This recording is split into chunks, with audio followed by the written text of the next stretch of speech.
I want to start this video by saying I just wanted to desperately talk about this chapter. There is no script. I'm going to rant for maybe a couple minutes and just throw this on YouTube. This was not planned.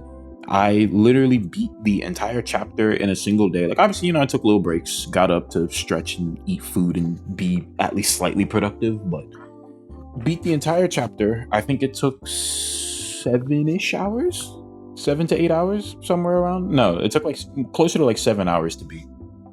I really like chapter 5. I think off the rip, obviously I haven't really let this game sit with me, but like off the rip, it's on par with chapter 3 for me, which chapter 3 was definitely like the best one for me. So it's probably like it's a close battle between 3 and 5. I think one thing that I really like about this chapter the most is just like the quiet moments, especially in the overworld. Like Noelle and Susie at the beach, that whole scene, the music, the lighting, the dialogue, it was just like 10 out of 10. And like even like the gut puncher with Noelle's phone call at the end was like, oh my god, dude, it's beautiful. It's so peak. It's so peak. Like I love, like, as Mimi and dare I say corny Deltarune can be, I love the quiet moments, because the quiet moments kind of always, they're always a setup usually, but it's a good type of setup. The music is pretty good. I'm trying to think of songs off the top of my head. I can't directly compare them to anything else. Again, let things sit with me. I like the remix for Hopes and Dreams, which I was looking on Spotify, and apparently Insane in the Rain was assisting for this track, and I personally love his work. So seeing his work in not just the recent Pokemon game, but also this is like nuts. I don't know. I like the remake. I can't say it's better than the original, in my opinion, but like I do like that it's a different tone for, the very clear Deltarune Japan thing they got going on with this chapter. I think all of the new characters were pretty interesting. I love the flowers, especially. I love green, personally. Green is probably my favorite, I'm gonna be honest. They're just so non-verbal, but like, I don't know. They're just, I don't know, they're just sweet. They're just very kind, which is nice. Yeah, the music's good, character's good. I'm not gonna act like there's no flaws. I think like the only thing I personally didn't really like a lot, the pink coins were like a little too much of a hassle to collect, in my opinion. I think it's like I don't know, most of which, by the way, this is kind of like, obviously I should have probably said this at the start, which I'll put like it's gonna be in the title, thumbnail, and everything, like spoiler warning.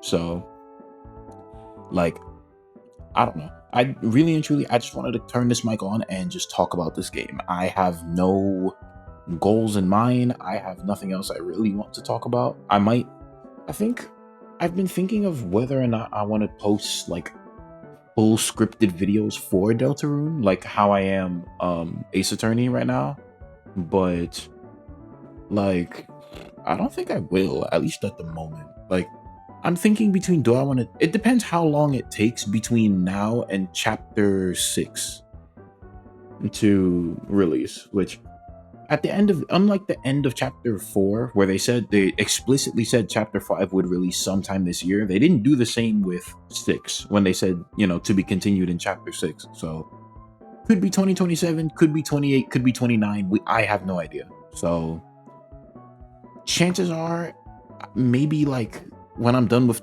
I don't know, because I think I kind of plan on going on a bit of an Ace Attorney stretch for at least the original trilogy, see how I feel about the Apollo trilogy, and then we'll see from there. But I think right now, well, this is, thank you for making it this far into my rant. I have just been rambling. As you can tell, this is just not scripted. I'm just talking. I don't even know if you can hear me properly, but like, I think my current goal for the channel is, I'm making a lot of scripted content, but I think I'm gonna try and make like videos like this in between, so there's something, because like I'm currently working on the Ace Attorney script, and not only is it long, I have a lot of footage, I have a lot of ideas that I want to try, and I don't think those videos are coming out for like, at bare minimum, a couple weeks. So I think I'm gonna try and make smaller videos like this, maybe at least a tiny bit scripted, But smaller videos like these that will be maybe, I mean, I'm probably about to wrap this up in like a couple minutes, but I want to probably make smaller videos in between. Maybe like the long form videos are, well, I say long form, but the longer videos tend to be somewhere around like 25 to 30 plus minutes. These will probably be like around 10. But yeah, I don't know.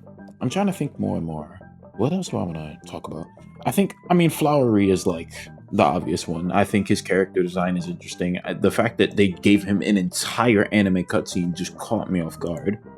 But that was cool. I think the secret boss, which is I'm pretty sure it's just Mad Mew Mew. I'm pretty sure, or well, Pink, but I thought it was just Mad Mew Mew. I think it was It was pretty creative. I will say it wasn't too hard. I think out of all of the secret shard bosses, she's probably like second easiest. I think Jevil by far is like the easiest one, which it was chapter one. It's the basics and whatnot. So it's like it's Jevil, and then like she's not super close. She's like a pretty big step up from Jevil. She's like closer to Spampton in difficulty for me. I think the hardest one for me was, I mean, the Roaring Knight was the hardest for me. Then it was Garrison. Then it's kind of a close fight, but I think Spampton was a little bit harder. Then Pink, and then Javelin last. That's like my order. And then what else? I think Asgore's whole arc in this chapter speaks a lot to his character. Like he like as it's like scary that as soon as he was given this much power, he just became a complete tyrant, like immediately. Well, maybe not a tyrant, but like he just did not care for anyone around him. He was just so locked in on trying to do this research or whatever. And it's like, I don't know, that's kind of cool.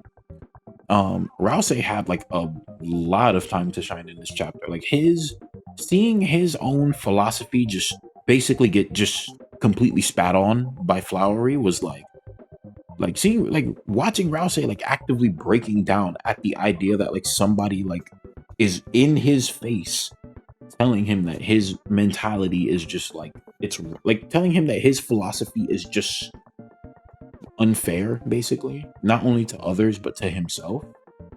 I don't know, that was good. Those were good notes. What else? I mean, I already talked about how I love all the other characters. I love the flower designs, all of them. I'll probably, when I settle down and calm down from the Deltarune high that I'm on, I'm sure I'll have more detail. But what else? I like Torio sprites in the beginning. That's really it. I don't really have much else to say. I just realized I didn't even do an intro, and that's tough. So I guess here's the outro. I will see you guys in the next video. Bye bye.